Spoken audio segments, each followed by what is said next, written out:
Well, my opinion would be yes, there is a little bit something wrong with that. So let's get into it.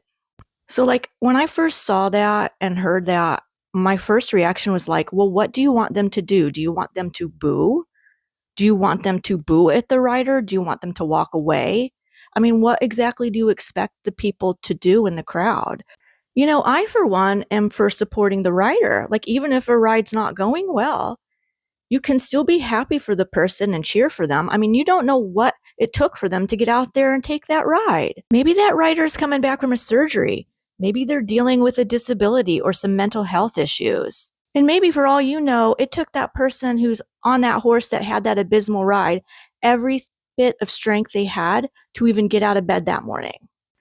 That ride might represent a whole lot to them, even if it looks abysmal to you. So yeah, I think that there's a little bit something wrong, that it bothers you that people cheer for somebody when you think they've had an abysmal ride, especially because you're a trainer. If that's your student out there having an abysmal ride, you should be supportive of that student, because you can be supportive of your student and still recognize that work needs to be done.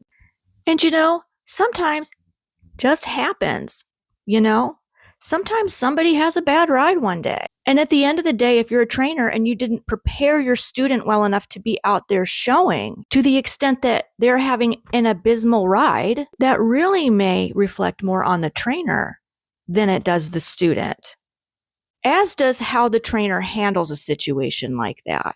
And honestly, I would be embarrassed if I just said that it was embarrassing for people to cheer somebody on just because they may have not had a very good ride that round. But hey, that's just my take, my opinion.